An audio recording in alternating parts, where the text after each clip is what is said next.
আসসালামু আলাইকুম। আজ বুধবার 23 জুলাই 2025। স্বাগত প্রবাসী সিটি সৌদি বুলেটিনে। আপনাদের সাথে আছি আমি মাহমুদুর রহমান। শুরুতে থাকছে শিরোনাম। মৃত্যুর মুখ থেকে ফিরলেন প্রবাসী, $10 লাখ ক্ষতিপূরণে মওকুফ মৃত্যুদণ্ড। ই পাসপোর্ট থেকে প্রবাসী কার্ড, কুনফুদায় কনসুলার সেবা পাবেন প্রবাসীরা।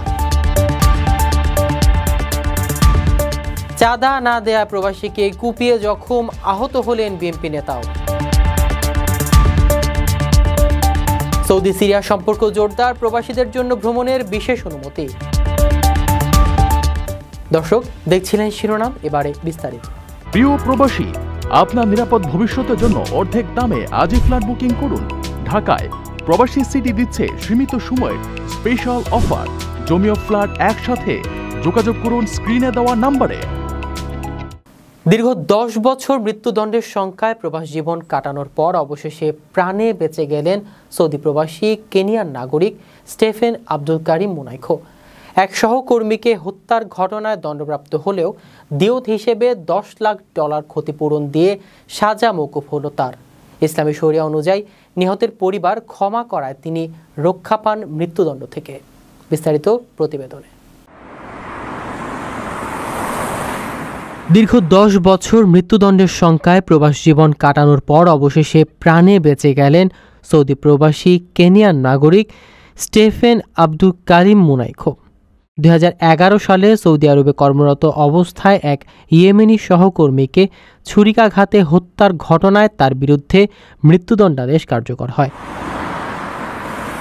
শুরুতে 5 বছরের কারাদণ্ড হলেও পরে আদালতের রায়ে তা মৃত্যুদণ্ডে রূপান্তরিত হয়। তবে কেনিয়া সরকারের কূটনৈতিক তৎপরতা ও ইসলামিক দাতব্য সংস্থার সহযোগিতায় ইয়েমেনি ভুক্তভোগী পরিবারকে $10 লাখ ক্ষতিপূরণ দেওয়ার মাধ্যমে এ সাজা মওকুফ হয়। ইসলামী শরিয়া অনুযায়ী হত্যার ঘটনায় দণ্ডপ্রাপ্ত ব্যক্তিকে নিহতের পরিবার অর্থের বিনিময়ে ক্ষমা করলে মৃত্যুদণ্ড বাতিল করা যায়। একে বলা হয় দিয়ত বা রক্তপণ।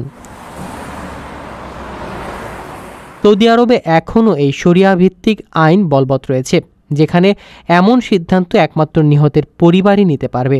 সরকার প্রধানের এতে হস্তক্ষেপের কোনো অধিকার নেই।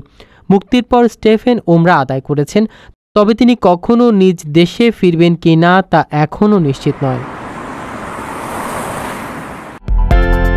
বিদেশ থেকে প্রিয়জনকে উপহার পাঠান প্রবাসী শপের মাধ্যমে। যোগাযোগ করুন স্ক্রিনে দেওয়া নম্বরে। বাংলাদেশ কনসুলেট জেদ্দার কনসুলার টিম 25 ও 26 জুলাই কুনফুদায় 2 দিন ব্যাপী সেবা কার্যক্রম পরিচালনা করবে। আল আজহার হোটেলে সকাল 8টা থেকে বিকাল 5টা পর্যন্ত ই পাসপোর্ট, জন্ম নিবন্ধন, শ্রমকল্যাণ ও ব্যাংকিং সহ নানা সেবা নিতে পারবেন প্রবাসীরা। এই উদ্যোগের মাধ্যমে প্রবাসীদের দ্রুত ও সহজ সেবা প্রদানের সহায়তা করবে কনসুলেট। বাংলাদেশ কনসুলেট জেদ্দার কনসুলার টিম 25 ও 26 জুলাই 2025 শুক্র ও শনিবার কুনফুদা এলাকায় আল আজহার হোটেল 2-এ সকাল 8টা থেকে বিকাল 5টা পর্যন্ত সেবা প্রদান করবে। এই সময় প্রবাসীরা ই পাসপোর্ট, জন্ম নিবন্ধন, ট্রাভেল পারমিট, শ্রমকল্যাণ, সোনালী ব্যাংক অ্যাকাউন্ট খোলা এবং ওয়েজ আর্নার্স ডেভেলপমেন্ট বন্ড সহ বিভিন্ন কনসুলার সেবা নিতে পারবেন। ই পাসপোর্টের জন্য অনলাইনে আবেদনপত্র পূরণ করে নির্ধারিত ফি এবং প্রয়োজনীয় কাগজপত্র সঙ্গে নিয়ে আসতে হবে। নবজাতকের জন্য পিতামাতার পাসপোর্ট ফটোকপি, জন্ম নিবন্ধন সনদ এবং রঙিন ছবি আনতে হবে। এমআরপি নবায়ন শুধুমাত্র জরুরি ইকামার জন্য সীমাবদ্ধ, যা আন্তর্জাতিক ভ্রমণের জন্য ব্যবহারযোগ্য নয়। শ্রমকল্যাণ সংক্রান্ত সেবার আওতায় ওয়েজ আর্নার্স কল্যাণ বোর্ডের সদস্যপদ নিবন্ধন, প্রবাসী কার্ড বিতরণ, আইনি সহায়তা ও মৃতদেহ দাফনের ব্যবস্থা থাকবে। সোনালী ব্যাংকের অ্যাকাউন্ট খোলা এবং ওয়েজ আর্নার্স ডেভেলপমেন্ট বন্ডের জন্য প্রয়োজনীয় তথ্য ও সহায়তাও দেওয়া হবে। সেবা গ্রহণের জন্য যোগাযোগ নম্বর 8002440051। প্রবাসীরা রবিবার থেকে বৃহস্পতিবার সকাল 8টা থেকে রাত 9টা পর্যন্ত যোগাযোগ করতে পারবেন। এই উদ্যোগের মাধ্যমে প্রবাসীদের দ্রুত ও সহজ সেবা প্রদানে সহায়তা করবে কনসুলেট। আপনার স্বপ্নগুলো আকাশ ছবি প্রবাসীর হেলিকপ্টারের মাধ্যমে। বিয়ে, জন্মদিন অথবা যে কোনো বিশেষ প্রয়োজনে হেলিকপ্টার ভাড়া করতে যোগাযোগ করুন স্ক্রিনে দেওয়া নম্বরে। প্রবাসীর হেলিকপ্টার, নিরাপদ ও সাশ্রয়ী বাহনের বিশ্বস্ত নাম। ব্রাহ্মণবাড়িয়ার নাসিরনগরে চাঁদা না দেয়ায় সৌদি ফেরত এক প্রবাসীকে কুপিয়ে গুরুতর জখম করেছে দুর্বৃত্তরা। সেখানে বাধা দিতে গিয়ে আহত হয়েছে স্থানীয় এক বিএনপি নেতাও। ঘটনার পর ভুক্তভোগীর বাবা 5 জনের বিরুদ্ধে আদালতে মামলা দায়ের করেছেন। পুলিশ জানিয়েছে মামলাটি এখনও প্রক্রিয়াধীন রয়েছে। ব্রাহ্মণবাড়িয়ার নাসিরনগরে চাঁদার টাকা না দেয়ায় এক প্রবাসীকে কুপিয়ে গুরুতর আহত করেছে দুর্বৃত্তরা। এ সময় বাধা দিতে গেলে স্থানীয় এক বিএনপি নেতাকেও কুপিয়ে জখম করা হয়। ঘটনাটি ঘটে গত 21 জুলাই বেলা 11টার দিকে উপজেলার কুন্ডা ইউনিয়নে। আহত প্রবাসীর নাম সামদানি। বর্তমানে তিনি ঢাকার একটি হাসপাতালে চিকিৎসাধীন অবস্থায় রয়েছেন। আহত অপর ব্যক্তি কুন্ডা ইউনিয়ন ওয়ার্ড বিএনপির নেতা তহিদ মিয়া। এই ঘটনায় সামদানির বাবা রইস মিয়া 21 জুলাই ব্রাহ্মণবাড়িয়া আদালতে 5 জনকে আসামি করে একটি মামলা দায়ের করেন। মামলার এজাহার ও স্থানীয়দের সূত্রে জানা গেছে, সরকার পতনের পর থেকে রকিব মিয়া নিজেকে ওয়ার্ড বিএনপির সাধারণ সম্পাদক পরিচয় দিয়ে এলাকায় চাঁদাবাজি করে আসছিলেন। সৌদি ফেরত প্রবাসী সামদানির কাছে 5 লাখ টাকা দাবি করেন রাকিব ও তার সহযোগীরা। চাঁদা দিতে অস্বীকৃতি জানালে সামদানিকে কুপিয়ে জখম করা হয়। প্রতিবাদ করায় আহত হন বিএনপি নেতা তহিদ মিয়া।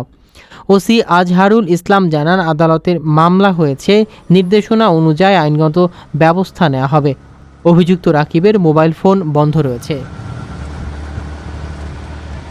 প্রিয় প্রবাসী, আপনার নিরাপদ ভবিষ্যতের জন্য অর্ধেক দামে আজই ফ্ল্যাট বুকিং করুন। ঢাকায় প্রবাসী সিটি দিচ্ছে সীমিত সময়ের স্পেশাল অফার। জমিও ফ্ল্যাট একসাথে। যোগাযোগ করুন স্ক্রিনে দেওয়া নম্বরে। সৌদি আরব ও সিরিয়ার মধ্যে দ্বিপক্ষীয় সম্পর্ক জোরদারে চালু হয়েছে বিশেষ ভ্রমণ অনুমতি, যা ব্যবসায়ী, বিনিয়োগকারী ও প্রবাসীদের জন্য উন্মুক্ত। এখন দুই দেশের নাগরিকরা দূতাবাস ও অনলাইন প্ল্যাটফর্মের নিবন্ধনের মাধ্যমে সহজে যাতায়াত করতে পারবেন। বিশেষজ্ঞরা বলছেন, এই উদ্যোগে অর্থনৈতিক পুনরুদ্ধার ও প্রবাসীদের সক্রিয় অংশগ্রহণে গুরুত্বপূর্ণ পদক্ষেপ হিসেবে দেখা দিচ্ছে। সৌদি আরব ও সিরিয়ার মধ্যে দ্বিপক্ষীয় সম্পর্ক জোরদারে শুরু হয়েছে নতুন ভ্রমণ অনুমতির উদ্যোগ, যা বিশেষভাবে ব্যবসায়ী, বিনিয়োগকারী ও প্রবাসীদের জন্য চালু করা হয়েছে। এখন সিরিয়ার নাগরিকরা দামেস্কে সৌদি দূতাবাস থেকে সরাসরি এ পারমিটের জন্য আবেদন করতে পারবেন। পাশাপাশি সৌদি বিনিয়োগকারী এবং সিরিয়ায় বসবাসরত প্রবাসীরা সৌদি গৃহ মন্ত্রণালয়ের প্ল্যাটফর্মে নিবন্ধনের মাধ্যমে সফরের অনুমতি নিতে পারবেন। দীর্ঘ 12 বছর পর 2024 সালে দামেস্কে সৌদি দূতাবাস পুনরায় চালু হওয়াকে দুই দেশের সম্পর্ক পুনঃপ্রতিষ্ঠার গুরুত্বপূর্ণ মাইলফলক হিসেবে দেখা হচ্ছে। এর আগে সৌদি আরব ও কাতার যৌথভাবে সিরিয়ার বিশ্বব্যাংকে $15 মিলিয়ন ঋণ পরিশোধের ঘোষণা দেয়, যা দেশটির অর্থনৈতিক পুনরুদ্ধারে বড় ভূমিকা রাখবে।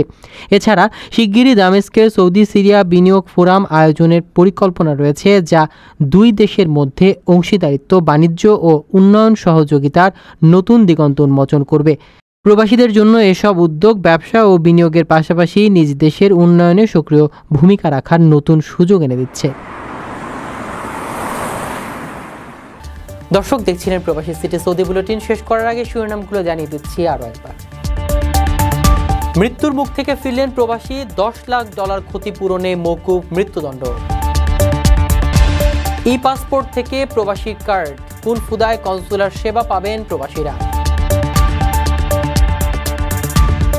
চাঁদা না দেয়া প্রবাসীকে কুপিয়ে জখম, আহত হলেন বিএনপি নেতাও।